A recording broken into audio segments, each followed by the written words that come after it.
Hey guys, so I recently reached out to Kenny Biddle about a video that he did on the DR60, and he was gracious enough to sit down with me so we can have a chit chat about the DR60 and a few other things. And if you don't know, Kenny Biddle, he is a columnist for the Skeptical Inquirer, it's a magazine sold all around the world, and also he works for the Center for Inquiry. Basically, the guy's a professional debunker, but he definitely knows what he's talking about when it comes to the DR60. And we want to sit down and talk about how much of a piece of crap this thing is. Also, I'll be putting a link in the description for his YouTube channel. Please do me a big favor and go subscribe. Thank you. What you do? I know you were a ghost hunter for quite a while. I think you still do ghost hunting, right?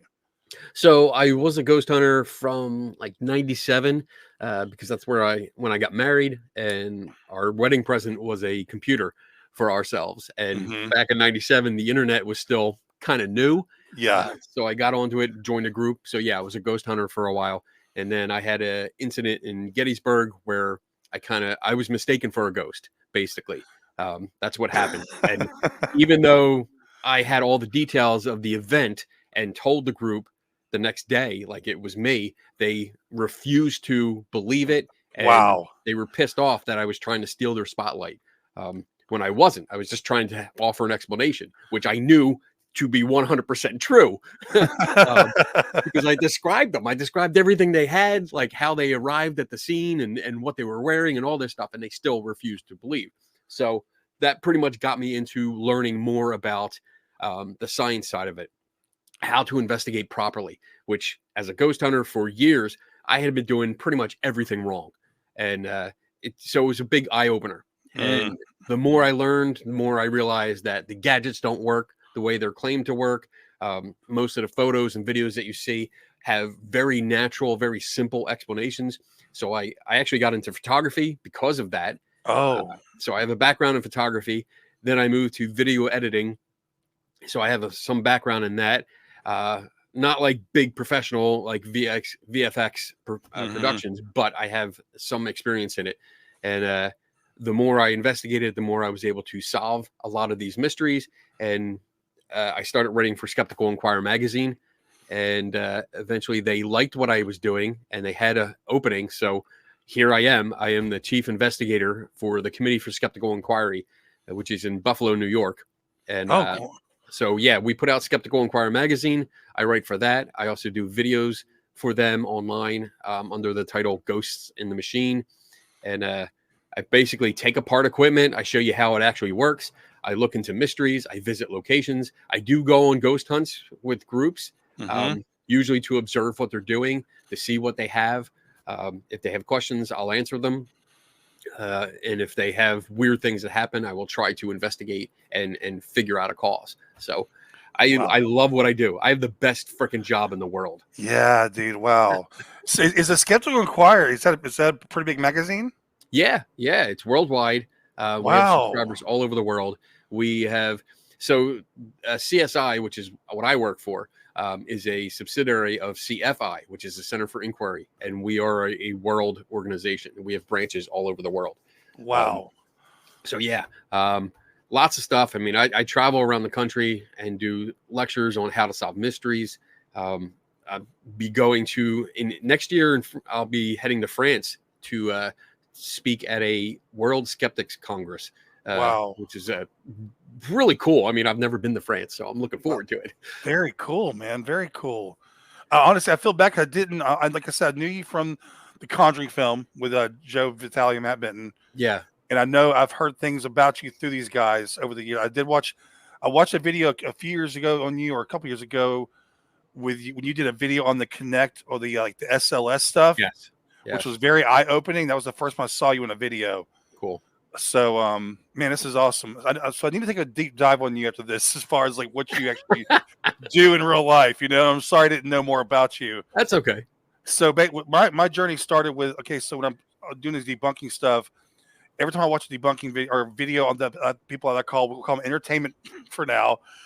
I always see it's like, oh, now let's pull the DR60 out. And it's like, oh my God. I hate the thing because like I knew it was a low quality recorder. And when they do the playback, first of all, they always have it in their hand. They're holding it, walking around. There's like people around, shuffling around. And they hit playback, and it's like the sound is so horrible. It's just like Right. garbage, and it sounds like static, and they interpret it any way they want, and it's just very annoying because I don't think it's a very reliable source. So I was like, you know what? I'm doing this video on Steve from Ouija Brothers, where he shows how you can get like EVPs from your feet rubbing against the carpet, or your backpack rubbing against the inside of a door frame, stuff like that. Right. And I was like, you know, while I'm at it, I want to talk about the DR60 because I hate it. And so I literally Google DR60 on YouTube, and boom, you're the first video that pops up. I was like, Cool. Kenny Biddle, there you go. This is perfect. And your video was absolutely entertaining and hilarious, by the way. I like the way you added the comedy in there. But Yeah. it's very eye-opening, dude, with the DR60, what you show. Like, what I find ironic is that you're in a library of all places Yes. doing these sessions, and it's pitch quiet in there. And it's still, and you made a great point, man. Like, at first I didn't get it, but you're saying that the patterns, okay, like you're showing that no matter where you're at, it makes noises. And it'd be different if it only made noises in certain places, Right. but it always does that. Always. Yeah. No matter where I went. And just to give you a little bit more detail with that, when I was in the library, that's downstairs from here. So we have a huge library in the basement, and it's actually the world's largest collection of skeptical, paranormal, and free thought literature. Wow, really? Okay. And it's big, it's huge. So when I went down there to do this and film that segment, nobody was in the building. So I was here at night completely alone. And this is a huge building. So, like the creep factor is way up. True. Because right. I'm in the library by myself, in the building by myself. There's nothing going on. And up here in Buffalo, I mean, it gets cold. So you always hear those expansion, like temperature noises, like little creaks and pops. And if you're easily freaked out, yeah, you could totally get freaked out down there. I would totally be freaked out. That's just me, how I am. But it was fun. And you're right. As you said, like no matter where I went to the library, I went to the seminar room, which is right outside my office here. I was in my office, down the hall, no matter where I went, even at home. It did the same thing. Testing the DR60. Are there any ghosts here?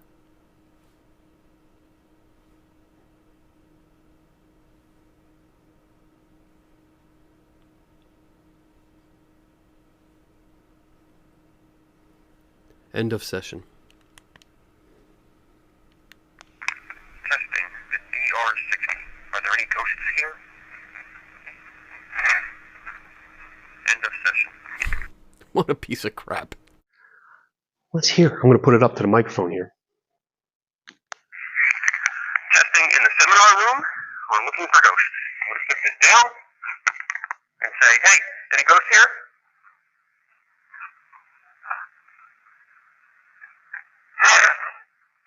All right, that should do it. End of session. All right, I'm going to hold it up here so you guys can hear it better because I don't have my lapel mic on this time. Recording at my home, and are there any ghosts here?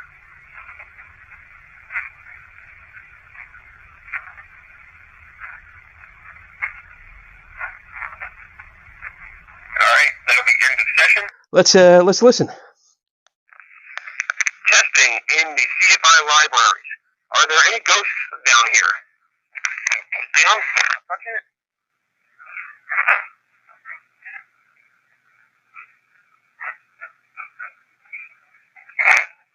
All right, that end of session. Okay, still found some. Interesting. So, let's talk about this. The same exact thing. There was no difference. It was just all the same kind of noises, no matter what I did. Wow. And while you're talking, I want to go ahead and point out real quick. I know I make fun of this thing with a lot of the entertainment type people. I do have a lot of friends that are actual real serious investigators that do use this. And it's no offense towards these guys as well. I would just ask them if they're watching this to kind of like maybe take notice of what's going on here and realize that maybe the recorder isn't what they thought it was. I agree. And I'm going to try and say this without being mean, right? Because that's not my intention, right? But for in my experience, most ghost hunters, or when they call themselves paranormal investigators, they don't embrace that title. That's a self-styled title. They give it to themselves. Right. And you're not doing the full job. Just because somebody says, hey, this gadget works, and you start using it and you get some results that you believe are genuine, that's not an investigation. That's accepting something at face value without any research. As an investigator, you're supposed to investigate. So you should know what that device does, how it works, what it really records, and then see what kind of interpretation you should be using. Because just listening to some noises, and we all know about audio pareidolia. Right. And if you don't know what priming is, I mean, that's when you watch the ghost hunting shows and they play audio clips, but they put the words up on the screen. So you're reading it and that's already stuck in your head. Right. You got to get past all that. You got to understand how the device works. And that was my intention when I made that video. I wanted to know exactly how it worked. And it took me months to get all the information. So it wasn't like I just Googled stuff and 10 minutes later I was like, all right, I got a script. I'm ready to shoot a video. Right. No, it took months of digging and trying to find finding the original manual was the hardest part. I saw that. Yeah. It was so hard because it's just buried. It's not easy to find. And even some of the websites where you go for electronic manuals, like for owner's manuals for electronics, they claim to have it, and when you clicked on the link, it was like trying to sell you something. All that I don't know what I bought, but oh god, yeah. But like it didn't actually have the manual. And then finally, a friend of mine helped me out. He was able to find the service manual, which is right here. Wow. So I have a copy of the full service manual, and not only for the American version, but I have the European version. Let's see. This is the USA. I have the Canada and Europe version. And I also have let's see. Oh, that's still Canada and Europe. So I have both versions of manuals that were released. And it gives you all the information right on the front there. It gives you all the data that you need to understand why this is a piece of crap. All the technical jargon just equals piece of crap. That's what we're trying to say here. Because the video I reacted to with Steve Ouija Brothers, he was showing that he had a recorder where you could switch it from 5 kilohertz or the kilobytes. Kilohertz. It's kilohertz, and he could switch it from 5 or up to 35 or 40, something like that. And he was showing that when he would switch it down to 5, which I said in the reaction video I did was very similar to the same as the DR60. And he would rub his feet on the floor, and it was like a demon whispering. Yeah. And then he would switch it to like 40 kilohertz, and it would sound like a foot rubbing on the carpet. Yep. And I was that's why I was trying to tie it to the DR60. That's very similar to how the DR60 works. And also, but the DR60 has a little extra sprinkles on top. They have that extra little background noise from whatever chip they use. Is it a chip that's causing that background clicking? It's a very early kind of chip. It's a very early microprocessor. But I don't have all the technical stuff still in my head. You have to watch the video for that. Right. That was done months ago. And I was like, oh, when we agreed to do this talk, I was like, oh crap. I gotta watch that because I forget all that. Right. It was so much. I learned everything as I researched it. Mm-hmm. So I was learning about sample rate and frequency response and how they work together. They're linked, and what it took to the whole process, which is actually explained in the manual. When you read the manual, it gives you the whole process of how it records, and it's very technical. And it took me a long time to figure it out. And that's part of it, though. Like that's one of the main points I'm trying to get across with this. If you're a ghost hunter or paranormal investigator, whatever you want to call yourselves, and you're using this, you probably haven't done this work. Right. And totally. You should have. Before you use it, you should understand how the device works. And because you didn't, you don't know how it works. And that's why so many people don't understand why they're getting these growls. And then you couple that with the established belief in the paranormal that they already believe that it captures these voices, and it kind of sounds like an angry growl sometimes. Mm-hmm. Yeah, it's easy to see how people are fooled by this. And again, I'm not being mean by saying that, but that's what it comes down to. You're being fooled by this device. Well, I will show. I do show. I react to your video. I show where it was very eye opening, Kenny, because the videos I've been watching, they'll hit playback, and it's that same. We go real loud, and Right. yours did the same thing multiple times. And I'm like, that is the same exact noise these guys are hearing. That's the sensitivity of it. So it's like if you've ever played with audio and just amplified the volume. Right. The more you amplify it, the louder all the background noise gets. Because it's more, it's finding every little thing and just amplifying it, and it's changing it. It manipulates the sound that's coming out. So when you have these devices, the DR60 on the higher sensitivity, I think it goes from like 1 to 5, and I think 1 is the highest sensitivity. So when you have it on 1 and 2, the microphone is so sensitive; it's picking everything up, everything that in the room, like air currents, you walking across the floor, breathing on it, Right, right. but any kind of noise. And the big issue, it's not just that's part of it, but because it doesn't have a way to turn off the voice activation, it's not recording steady. It's starting and stopping, starting and stopping, starting and stopping. Right, right. And every time it does that, it's getting these clicks and these noises. Oh, no shit. And then to add to that, the processor inside that does not have the capability of recording less than a second of audio.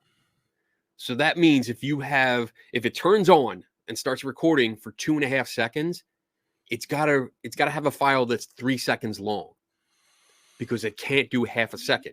Okay, right, right. And that, you know what happens? It adds noise. Wow. It adds noise to that end to fill in that half a second. And then when it plays it back, you're getting a completely different sound.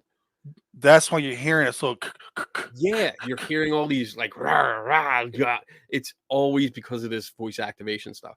And I found that when I turn the sensitivity up, it depends on how you look at it. When I made it less sensitive, so I was at like level 4 or 5, I didn't get it.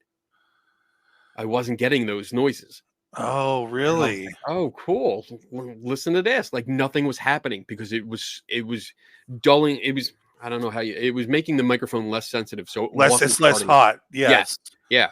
So everybody's just using this same recorder is usually probably putting it on 1, aren't they? To get 1, 2, even 3. I was getting it with 3. But once I went to 4 and 5, it stopped. It stopped doing it. And that's the one I was using. And luckily I had a friend that loaned it to me. So it wasn't even mine. I don't have it anymore. Actually, it was Daniel Klaus from the Hinsdale house. Right, Daniel, I know him. Yeah. He only lives like 5 minutes from me. And he's always been a nice guy. Yes. He's let me get into the Hinsdale house a few times, even though my video and my reporting on it has not been, it's been more skeptical. It hasn't said it's haunted. I found other reasons for the activity going on, but he's always been nice. I've been honest with him. He's been honest with me. So great guy. I just want to. I think Daniel's a really cool guy. Totally. Yeah. But yeah, for the rest of this, it's the internal workings. You really have to understand what it is. And I mean, if people are watching this and you don't take my word for it. Honestly, don't take my word for it. Right. Watch the video. The documents are on there. If you don't believe that, shoot me a message. Email me. I'll send you the manual so you have it yourself and you can go through it. Because I have no problem doing that. I want people to understand. I don't mind people questioning what I do. And I want you to understand. I want you to be better informed. And don't spend so much money on a piece of crap. That's the painful part, man. But there's going to be people, and I know it already, that when they hear those recordings, because it does sound like, to me, when you hitting that playback button, man, it sounds like there's somebody talking in the background, but it's muffled with like static. So it's like, and I know people are like, it can hear people from the other side, and you don't know just because you think you're going to have those people, and that's fine. I mean, you're never going to change those people on their opinion on this thing. It's interesting the way you said that, because the response of, well, you don't know. Yeah, that's exactly it. You don't know. I mean, I don't know. Maybe it is voices. I don't know. But I also found a logical reason. I found the reason in the mechanics of it, in the electronics of it, in the data. I found a reason for those background noises. So I can make my argument. Right. You know, I have all the supporting data. I can present it to you. It's all presented there. I have all the documents. As I said, I have an entire file of all the stuff that I found on it. So I have the supporting data. So if you want to make the argument that it's ghostly voices, by all means, present your data. I think to me, you rolled that out when you went to all these different spots. I mean, you could go to the McDonald's bathroom, you could be in an airplane, no matter where you're at, this fucking thing is going to make these sounds. And that just, you can't say, well, there's spirits everywhere. You don't know. I mean, that to me, that kind of rules it out. It does the same thing wherever you go. Right. You really, this is the part of the investigation that the investigators don't do. You know, you really have to understand how the equipment works and test it. Don't just buy something because you saw it on TV and you saw them use it like on some TV unreality show. Get the device, go play with it. Go play with it before you take it on an investigation. Take it to different places and test it, because that'll give you an understanding of what's going on, how it works. There was a quick example. I was just at a conference, paranormal conference, and they had these light sticks on motion sensors, and it looks like a sex toy, honestly. I mean, it really does. But a friend of mine bought it, and I pleaded with her not to buy it because it was $120.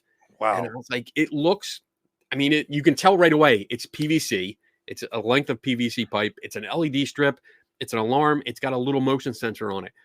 I could build one of them. And I pleaded with her, but she still wanted to buy it anyway and see how it works, which is, I encourage that. If you really just want to see how it works, by all means do it. Right. But it still killed me because I was able to find all the parts that they used, and it cost me like $25. And I built one. I built a replica, does the same thing, works the same way, for $25. And that's the part that kills me, because I took the time to research it. I took pictures of it. I learned what it did. I found the exact parts. I read up on the parts. I know how a passive infrared sensor works now, because that was part of it. And now I understand how this device works, and I understand what can make it go off, what might not make it go off. Right. And that's what we're supposed to do. All these pieces of equipment, REM pods, EMF meters, what else? There's motion sensors, the SLX. Cha-ching, cha-ching, cha-ching. Yeah, it's all money. It's all about so much money, man, the paranormal. It's Cha-ching. ridiculous. I'm sorry, I got off topic here. No. Before I did want to say, because if you're watching the like serious investigators are watching this, I wanted to say too, if you see Kenny Biddle's video, which you're going to see in this video I'm making, you're going to see that he's in a library, and he's got it sits on the floor, and it still makes noises. Can you imagine what kind of noises you're picking up when you guys are at an investigation? There's three or four of you in a room, and you're holding it in your hand. Even if you're placing it on the floor, there's people looking around, itching their faces. All those little small movements are basically being amplified on that recorder. And it doesn't even have to be the DR60. If you have a low quality recorder, it's amplifying the sounds and distorting them to make it sound like hisses.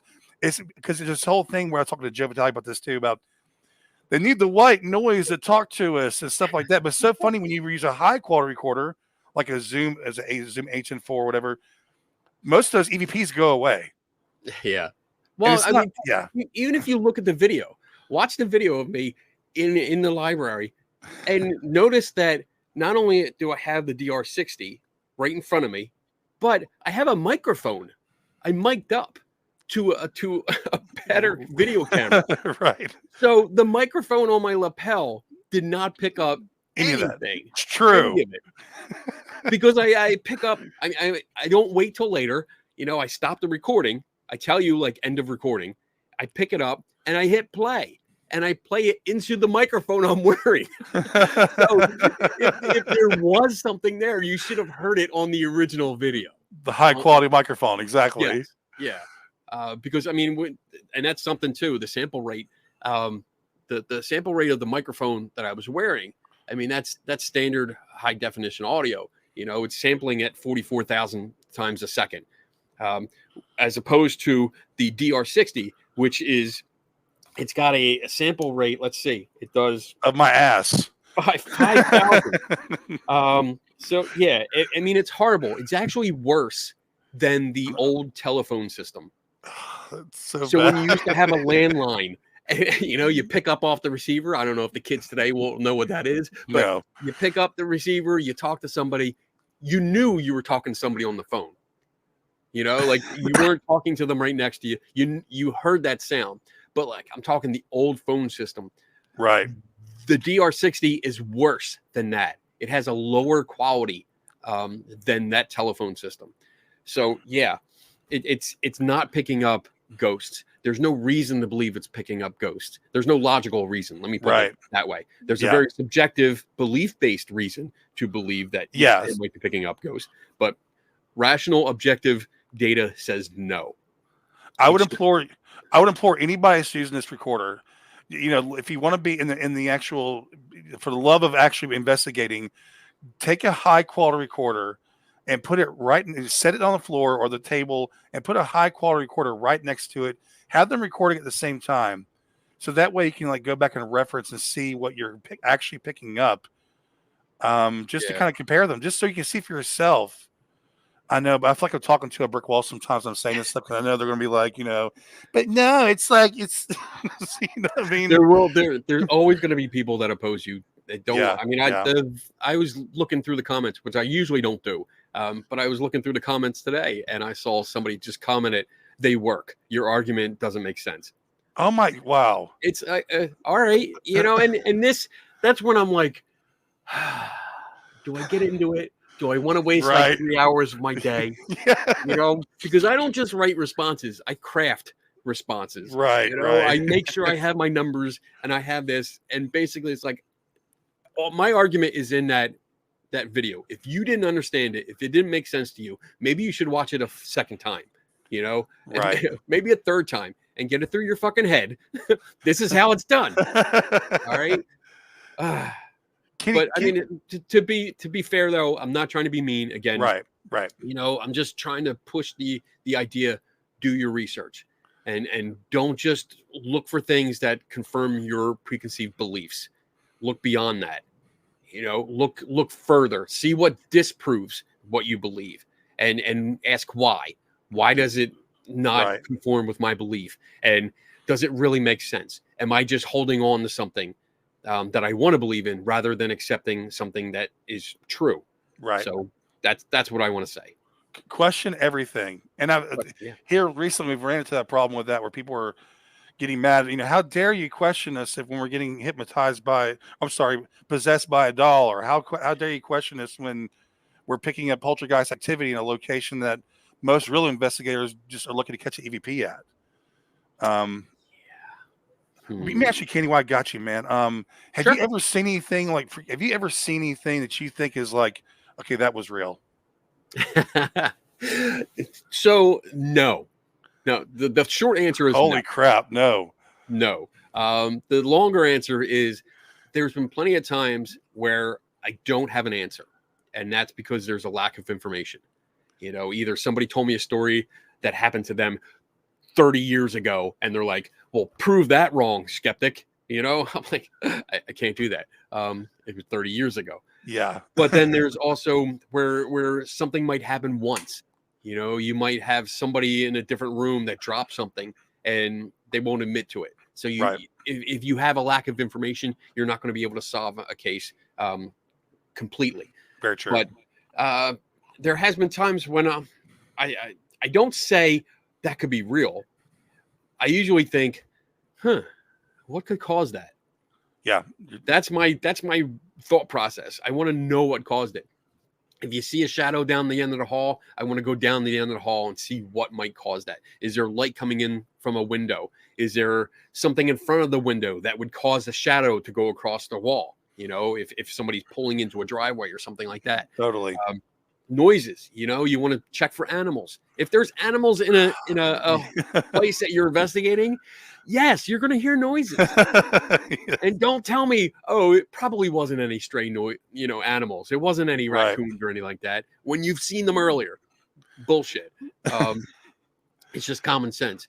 But yeah, there's been plenty of times where I have not been able to figure out a mystery, and I'm cool with that. You know, that just means I get to come back later and look deeper into it. There's a lot of information out there, but there's also a lack of information sometimes. And I think that's what gets most ghost hunters, where there's a lack of information. And when there is a lack of information, instead of trying to fill in those gaps with good research, it's easier to fill it in with assumptions. What about real like when you hear EVPs, when these are not just like the ones that sound like a word, when you literally hear like it's a controlled environment, and like say there's not a female in the room, and you hear a female talking, like literally talking, saying words, not distorted. What do you think? Because me and Joe Vitale have talked about this quite a bit too, and other friends of mine, about how we can't even prove that it's ghosts that we're hearing. I mean, it could be something completely different. What do you think it could possibly be, other than a ghost? I mean, what are your thoughts on the EVP thing? So EVP is it's very difficult to prove one way or the other because you're only dealing with an audio track. And usually you don't have video to go. Sometimes you do, which is great, but you're still only seeing it from one view. Like if you have a video camera, it's only looking one way. And you might hear a sound, and to the viewer, it might feel like or seem like it's in front of the camera, but it's actually behind the camera. Right. So there's that problem. But I guess what I want to know is the quality of the recorder, like the quality of the recording, because you might think it sounds clear, but I might listen to it and go, I don't hear anything. And that happened a lot. It's very subjective because especially if you hear it in context, like if you're playing an entire recording and you're asking questions, you hear a question, you hear a noise, you're expecting an answer to that question. So you might be waiting to hear that specific kind of answer. So you might hear, because I did a test with this where we did a recording. We sent a recording to participants. Half the participants got just an alleged EVP, and then the other half got the alleged EVP with a question to it. And it was really cool when we got the results, because we had over 100 people participate. Oh, wow. And all the results were different. Almost no one had the same response. And that's with or without the question. So this is a very subjective thing. It depends on who's listening to it. Totally. And then another factor is when you say controlled, what's that mean? You know, is the room soundproof from the outside? Right. If it's not, then it is not controlled. Right. That's okay. Because in most cases, when you do ghost hunts, it's the best you can do. Yeah. Yeah. You know, because it is not a lab environment. You don't have total control over it. Most people don't cut off the main power to the house when they investigate a house. Right. You know, and that all your EMF meters are now useless. So, you know, you still have a problem there. But so is it controlled? Usually it's not. The quality of the recording, that's subjective. The environment that you're in. Are you in a room that you can hear people above you and below you? And if you can hear it, sometimes the microphones on the recorders are more sensitive than you are. So you might not be able to hear it, but the recorder does. And it'll play back. And that's how you get like some of these background noises. And then something you touched on earlier with the DR60, where people are holding it. If you're hand holding a recorder, the friction of your hand on the body of that recorder alone will cause noises. Right. Transfer to the internal microphone, and that'll play on the recording. So there's always something to look at. There's also factors of people whisper, And I know Yes. everyone that just watched that and just heard that go, we have a rule. Fuck your rule. All right. To be honest, nobody listens to it because even the people that make the rule up are usually the worst offenders. Right. Oh, man. I Yeah. see so many team leaders go, all right, we're going to do a session here. No whispering, and they'll ask a couple questions. And then halfway through the session, that person that made the rule leans over and goes, hey, did you hear that? Right. Yep. And then the other person whispers back to them. And I'm usually the asshole that goes, hey, you said no whispering. So you just whispered. You broke your own rule. Not everybody does it. I don't want everyone, getting on me for that. But I mean, that's typical. It's just natural. It's just natural Yeah. human behavior. I mean, Right. it's funny you said it because on the video I reacted to, the video that Steve from Ouija Brothers did, he shows what you're saying. The people actually watch the video playback of the actual investigation, and he showed that one of the EVPs was indeed the guy whispering, "Okay," but on the recording, it sounded like something way more sinister. So Yeah, I mean, one of the things I suggest is that if you're going to conduct some kind of session like that, mic everyone up, make everyone hot.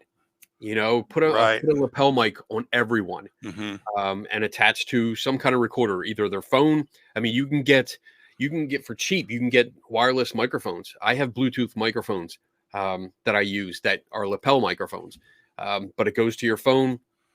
Have everyone record it, and that is a form of control, because if you have 5 people in a room and they all have their own audio track going, aside from the main recorder in the room, then you can go back and check and say, oh, you know what, Jimmy said, I'm good, or Rob farted in the middle of the session, and that's what we hear. Yeah. Something like that. I think that's a good control, and I think that's a practice everyone should use, because now you're going to have a record of what everyone was doing, what they might have said, and clearly too, because the lapel mic is right there. It's right under your mouth. It's going to hear you even if you whisper. Katie, you're just a skeptic, dude. You're a non-believer, and that's why you're saying all these mean things. You know what? I get that so much. Yeah. That's why I started smiling. As soon as you said that, I'm like, yeah, here we go. Yeah. But you know what? It's not mean.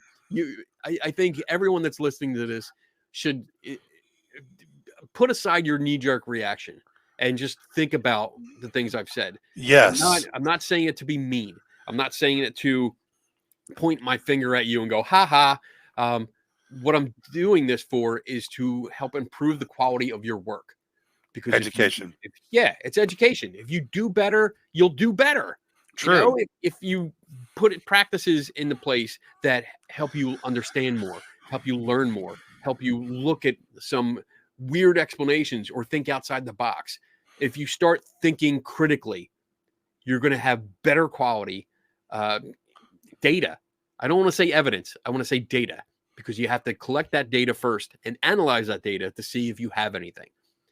Man, this is refreshing. This is this is more scientific approach. And I know a lot of you already know this already. A lot of teams are just there for the views.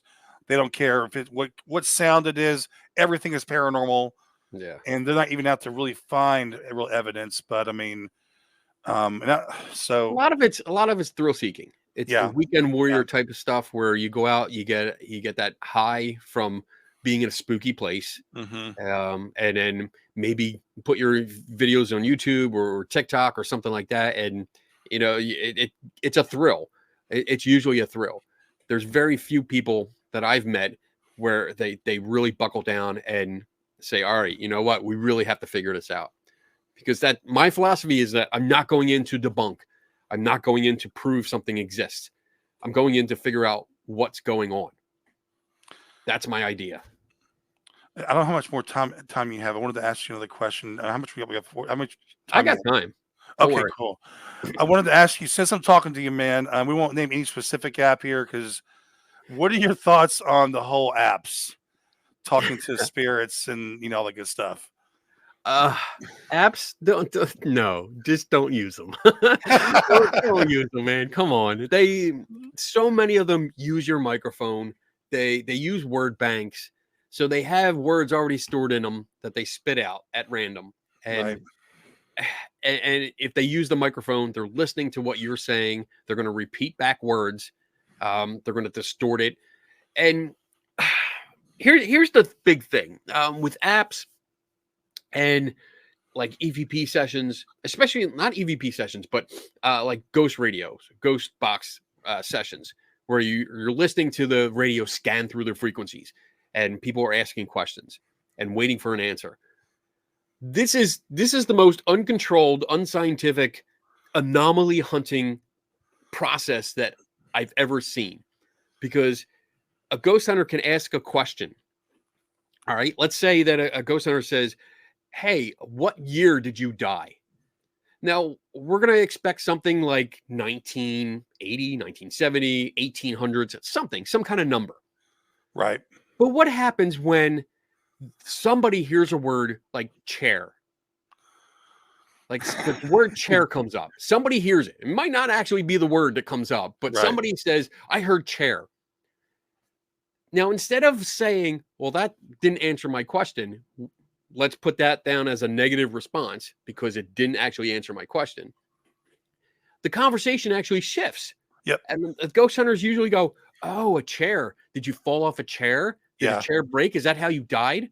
Yep. And I sit there pulling out what little hair I have, going, what are you doing? You're letting a radio dictate the conversation. You're not getting intelligent responses. It's You're getting leading. snippets of radio frequencies, terrestrial ones that are broadcast by people. That's leading you and leading the conversation. Now, just to clarify, are you talking about the apps or the actual spirit box? Both. Okay. Or I was going to ask you so about the spirit box. some do the spirit box where it's just scanning the frequencies. The apps can do either internet radio, or it has a memory bank of words. Right. So it's going to spit out words. Those, like the one that starts with an O, it might spit out the same thing. It might spit out the Oh, word chair, right. and that didn't answer your question. But now you're going to come up with other questions based on what word was spit out Dude, by that app.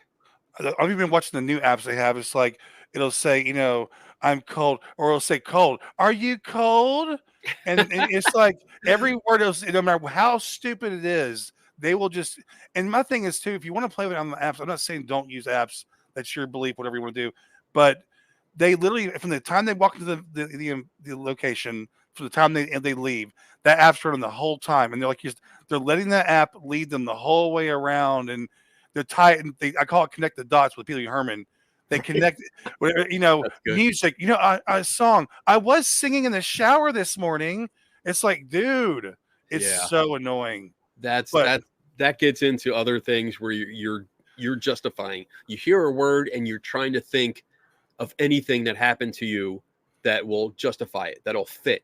It's fitting the square peg in a round hole. You're trying to fill in the gaps. So yeah, that's a good example. If something comes up that says sing, and you're like, "Oh, I sang in the shower. That must mean me." No, it doesn't. Because now it's kind of freaky. Because if you go with that belief, the ghost wherever you are was for some reason in your home watching you shower. yeah. Perv. So on the spirit box, man, I mean, look, I do hold, for me, I do have seen responses that have been, I hate now I sound like I'm one of these, they sound intelligent, I'm very surprised of what things it will say, but like, especially if you use a noise gate, but I'm very skeptical of the spirit box at the same time, because we've been using spirit boxes our whole life. Remember back in the 80s, we turned the dial on our parents' radio. That was a spirit box, the going in between stations. And I'm like, how come I can't just put a station on, if we want to use the white noise as the example, put it on an AM station with an antenna off and just have that static come through? Why can't I talk through spirits like that? Why do I have to change the channel to hear things? I mean, So, do you think there's any validity to this to the spirit box? I mean, to the actual spirit boxes? No, not at all, man. Not at all. There's not. And you know what? Man. Here's a simple test. Well, it's not so simple. You got to get a Faraday box. Okay, right. And I'm right. not talking like the bullshit ones that you get on Amazon because they don't work. Okay. I've tried the bags. They don't work. I built one. Hold on. Give me a second. Yeah, go for it. I knew he was going to say no. I knew he was going to say no. Oh shit! I recently did a Estes method with Joe Vitale at the Monroe House. Oh, geez. We did about that too. And we did it. We did a couple. I was on StreamYard, and I wasn't there. I was on StreamYard, and we had some really interesting results. And I'm like, man, I feel like a hypocrite because we had some pretty cool things happen. So there's a part of me that hasn't ruled up the spirit box yet. So this is a Faraday box that I built. Okay. I made it out of 2x4s. You see duct tape on the front, but it's also got metal mesh in it, around it, and inside. Wow. With aluminum foil. And it's got layers and layers and layers. If I put a radio in here and then I close this lid, done. Nothing but silence. Wow. Just background static. Every time I've used this, where I've had people put their spirit box in it, or the ones with the guitar pedals and all that shit. As soon as it goes in there, nothing. And that's telling me that it's blocking out the radio frequencies, the terrestrial radio frequencies that we broadcast right. and receive. It blocks them out. That's your control. That is your experimental control right there. So now if you ask questions and you hear an answer coming out of this box, now you got something that's interesting. You ever heard anything like that? Nope. As soon as it goes in the box, nothing. Kenny, you're just a non-believer. You know what, dude? I don't have any beliefs in the afterlife. That's how I maintain it. I don't have any beliefs because I don't have any evidence that proves it. Right. But I'm open to it. I want to see something amazing. I want to see some good evidence. That's why I keep going. That's why I keep going out with teams. That's why I keep going to all these conferences and events. And I go out with ghost hunters and Bigfoot hunters and UFO hunters. I go out with all these people and I'm open to it all the time. But it just falls short. Yeah. I respect that, man, because that's what I'm in this for. I want to see something real or like go be blown away. And guys, if you're watching this and say, "Oh, he's just a skeptic," Kenny is looking for the truth, and you have to respect the process. You know, some of the things you might not agree with, but that Faraday box, that's very, if you're a long, avid believer in a spirit box, that right there is a very eye-opening. And I'm just, people are going to say, well, it's in between the stations is where they talk to you at, but that's very eye-opening. That what you just said. That's not right. You know what? So here's the thing. And this is an idea that I have. I'm going to put it out there because I haven't built it yet. And just because I don't know how. Right. But basically, if you're saying that it's in between the stations, that means, or not you specifically, but if people are saying it's in between the stations, that means if we had a record of all the stations that come in clear enough that we can hear words, if we were able to subtract them from that track, from the audio track, we should be able to hear a message through in between.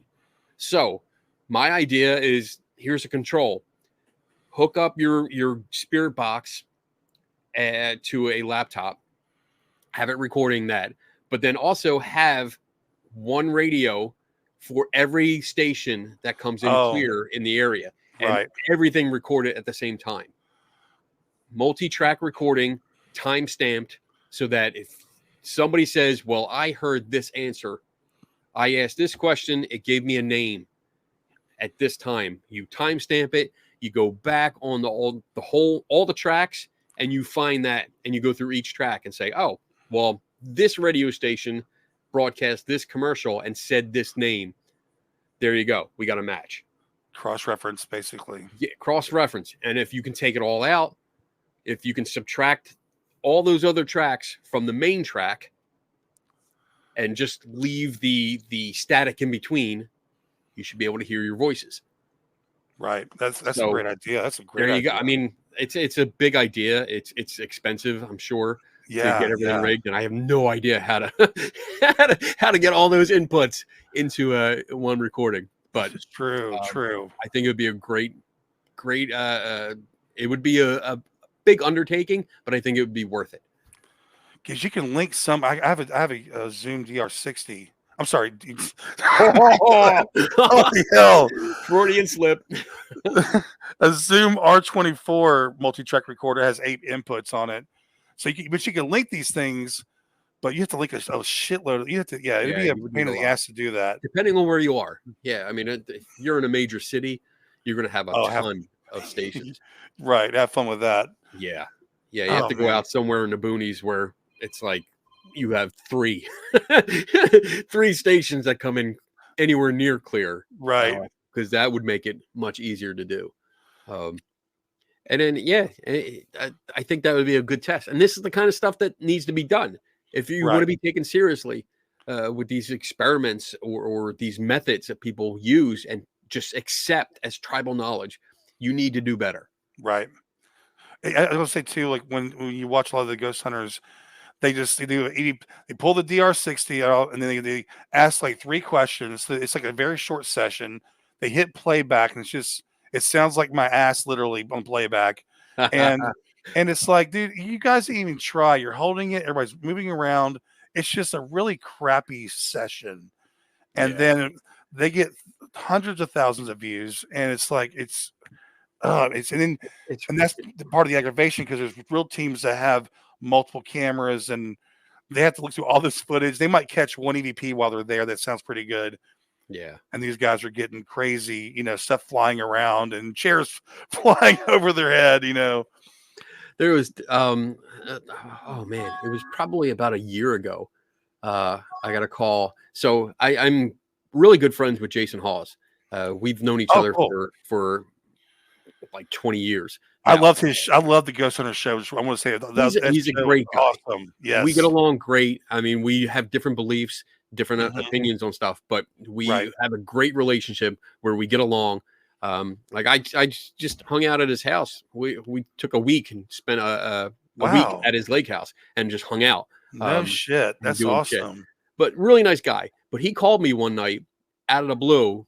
He's filming. He's on location filming. And he's like, hey, I want to ask you about this DR60 because people keep telling me that I need to get one. And they're like freaking like $1,000 on and stuff. And I was like, don't fucking buy it, dude. Just don't. And I explained why. And he was like, all right, cool. That's all I need to know. Wow. And that really was what's inspired me to do the whole video because I had the information, but I didn't have all the documentation yet. But I mean, that's the kind of thing we all need to do too. Reach out. Like this is a guy that's on TV. He doesn't need to call me. Yeah. He can do whatever he wants. And honestly, if he wanted to, he could do it and people would believe him. Totally. Yeah. I mean, freaking that other guy, adventures guy. He's been on the air way too long doing all this stuff that is silly and ridiculous. I totally, yes. I just saw a recent one of his. I was shocked at how bad it was. So bad. But dude, real quick, man, that's really cool story what you just said about Jason because that's what really got me back. I think the show started in 2003 or something like that. That Ghost Hunter show, they go in, put all these cameras around, and just record, and then go back later and watch all the footage. And and I know the cameras weren't that great back then, but it got some cool stuff here and there. But I loved that show, and it's pretty cool that you know him on that kind of level. But what you just told me tells me that he's still looking for answers. Jason is still trying to find. I mean, we've talked a bunch of times. He'll just call me and say, "Hey, what do you think of this?" And we'll talk about it and give him my opinion, and that's that. I mean, I don't give you my opinion and force it on you. Like if you ask, I'll tell you. And then if you want to run with it, good. If you want to reject it and move on, fine. That's your business. but we've always had a good relationship, and we can talk openly. We've been on a debate, or not a debate. We've been on a panel discussion at a conference, me and him, and just we went back and forth, but in a very friendly way. We were also drinking, very friendly, and going back. There's no reason we have to fight, and I think that's a good model for everyone. I mean, one of the things I preach too is to try to get along. I want to work together. I don't want to work against you. I think it's better if we work together, because if something does come of it, if we get some good data that turns into good evidence, I want to be a part of that. I want to help bring that to the science community. I want to help bring that to the world, but I'm not going to accept or just accept at face value shit work. You have to put the time in. You have to do your due diligence.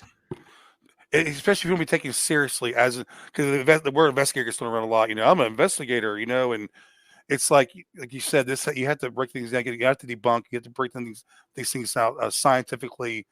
And this is also, I'm so glad I got to talk to you, because I was like, I don't know shit about the DR60, and I just wanted to kind of bring some, versus me just doing a video. And my videos are very sarcastic and stupid, but I'm like, I just wanted to bring some science to the conversation. That's why I Googled DR60, and dude, I'm so glad that you were the first person that popped up.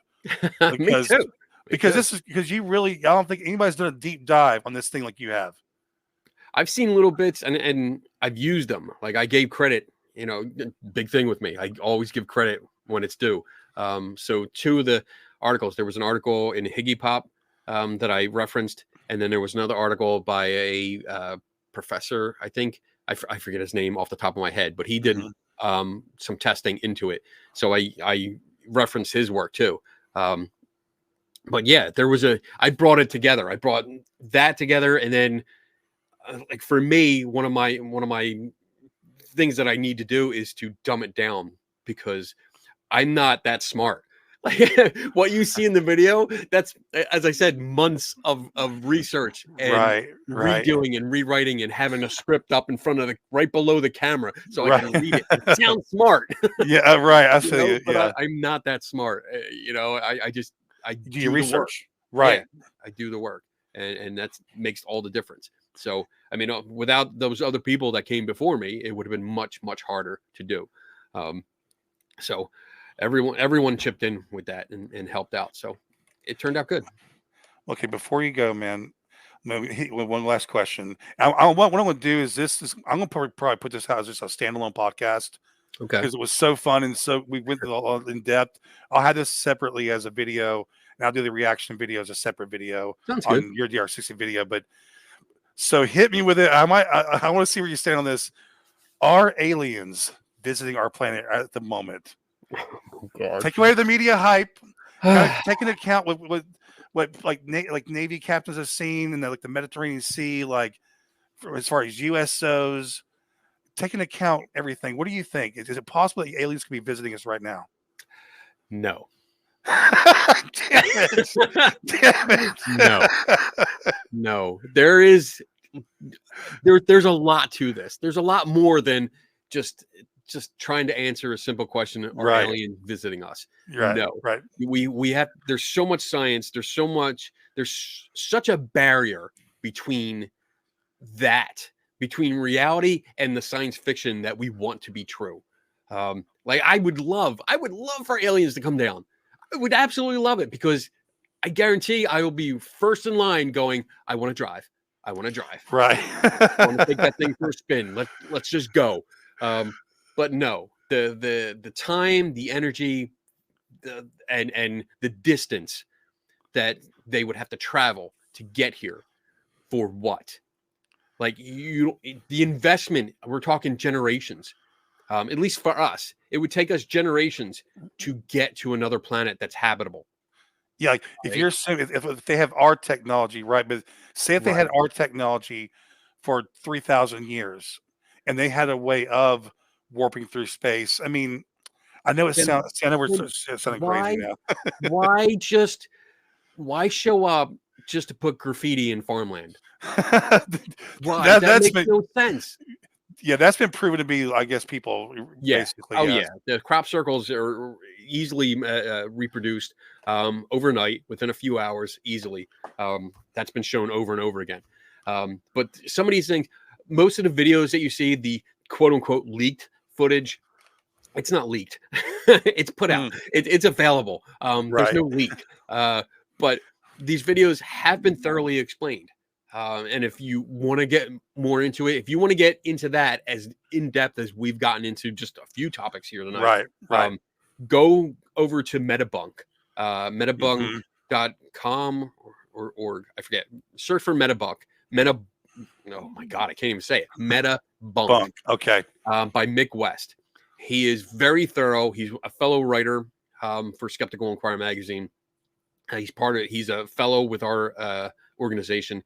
Very smart, very intelligent, has developed software to go through all of this, to look at it, and he's thoroughly explained all of these videos that are leaked. So I would definitely go to him. That's what I've done. Right. And not only did I go to him, but I've checked his work, and it's all legit to me. I couldn't find any flaws with his reasoning. So there's so much that has to do with it. I really wish there were aliens. I mean, I grew up on science fiction. I love science fiction. I'm a huge Star Wars fan. I mean, if big Star Wars fan, if you Oh, right. Yeah. but I don't think it's possible right now. Right. Right. That's cool, man. I just want to get your take on it. I know a lot of the videos now we're in the age of drones. A lot of these other countries, they have like really cool, top secret stuff. The ones that really fascinate me are the ones like there's a case. I forgot the freaking name of it. It was in Britain or the UK. I'm sorry, where it was on a military base and they had this craft that came through there in the forest. Very famous case, and they actually have the audio recording still to this day, and the Oh, is people that are the still beep? alive. The light that comes through. Oh, the light comes through the forest, and the soldiers were out there. They saw it. They ran Yes. back out. Their commander came back, and they're like, "Oh, there it is again. Oh, Yep. there it is again." Yeah, Yep. that was a lighthouse. They found an explanation for it. It was a lighthouse light. Wow. Because they were able to calculate the witness statements, or on that audio clip. Right. You can calculate the timing of the light showing by their reactions, and Wow. then it synced up because every lighthouse has its own rotation time, Right. Right. and they were able to sync it up with the lighthouse that was in that area. So that's what they were seeing. Wow. I'll have is that on a video on YouTube? There is. So you know what? If you go on, do a search for a film. It's recently come out. It's a documentary by a friend of mine, Brian Dunning, also very smart guy, science communicator. It's called The UFO Movie They Don't Want You to See. Ooh, okay. It's really good. It just was released. I think it's on Amazon. Okay. Cool. I got that. But I've watched it a few times. They actually go into that in that particular Really? story. Yeah. Awesome. Okay, cool. Like I'm looking for answers too on that. I've been obsessed Good. with it since I was a teenager, and I'm just, it's. I got kind of burnt out in there. I got tired of looking at like pictures of lights in the sky and metal things in the sky. I was like, until y'all got an actual craft and or whatever, I'm kind of burnt out on it at the moment. So it happens to all of us, dude. I get it too. Sometimes I do this all day and all night. yeah, Like, I do this during the day for like 10 hours a day. I'm here because I want to, because I love this. Then I go home and I'll watch TV, and then I usually pop out my phone or my laptop, and I'll start working on another thing, another case. Yeah. But wow. once in a while I do something different, remodel the house. I play video games. I paint. I do painting. Ironically, I paint things of like horror movies. Oh, really? Like, So I have a painting of Slender Man. I have a painting of Pennywise. Wow. Stuff like that, just to unwind once in a while, and just to go, because it is overwhelming. Yeah. Especially when you're dealing with people that are constantly on your ass because you don't believe them, Right. and they want you to believe them, and you're trying to say, well, look, the data doesn't support what you say, and you got to deal with people's emotions and their arguments. Oh, dude. So it's every day. But again, I love my job. Hey, so you're a horror fan. Are you a Nightmare on Elm Street fan? Yeah, I grew up with those movies. Okay, let me ask you: if they do a reboot, who would you like to play Freddy Krueger? No one. I hate Okay. reboots. Uh, I hate them. I do not like them. They're never as good as the original. It's just, well, I mean, especially with that. You're asking me about Nightmare on Elm Street. I mean, that was what I grew up on. right. You know, Yes. like Freddy Krueger, that is Freddy. And they already rebooted that. Yeah. It was And not it was great. horrible. It was bad. It was so bad. Yeah. But yeah, I wouldn't just move on. Leave Dear it alone. Hollywood. Hollywood, get new ideas. Stop recycling. Oh man. Well, Kenny, look, I really appreciate you, man, and I'm going to definitely look into the actually work you've done. I Cool. feel bad because I really don't know much what you have. I saw you the Conjuring video, and I watched a couple of your YouTube videos, but I find your work absolutely. This is really interesting to me. So, Awesome. but Thank you. anything you want to plug anything before you go, or So yeah, if you want to know more about what I do or see some of my work, you can go to skepticalinquirer.org. Just look up my name, Kenny Biddle, and all of my articles and videos will pop up there. I have a YouTube channel. I think it's under Kenny Biddle 42. I think it is. Or just look up my name, Kenny Biddle, and it'll pop up every Friday night. Well, when I don't feel like taking off, but mostly every Friday night, I do a live show from 8 to 10 Eastern. It's a learning show.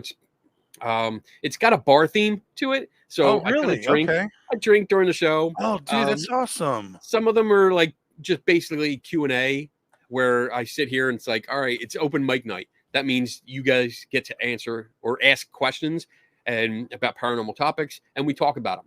If I do know about it, I'll tell you what I think. If I don't know about it, we look it up. I share the screen, we learn about it together, and then we form an opinion. People sometimes pop on to ask questions or get more in depth with their conversation. And then other times I have guests on and we sit back and I let them talk and we explore what they're an expert in or what they're involved in. And it's mostly people from the science community or skeptical community. Dude, that sounds. What channel is that on again? It's on YouTube under my name, Kenny Biddle. Okay. And it's also under my Facebook page. I am Kenny Biddle. Okay. So I stream it to both of those. Dude, I would definitely. I was going to ask you if we do live streams quite often with me and Joe Vitale, a few of my friends. We go live like maybe once or twice a week. We'd love to have you on sometime just to kind of pick your brain. That'd be really cool. Sometimes we drink beer too, and we get kind of silly. Even better. Yeah, that'd be awesome, man. Hell yeah, let me know. I mean, I'm down for that, and I'm available. Most of the time, I'm available to do stuff like that. So it'd be great to add you in because I think people are tired of hearing me and Joe go on and on. I know the feeling. Right. My wife usually helps. She monitors the chat room and keeps the show going, but she sits like on the other side of this desk.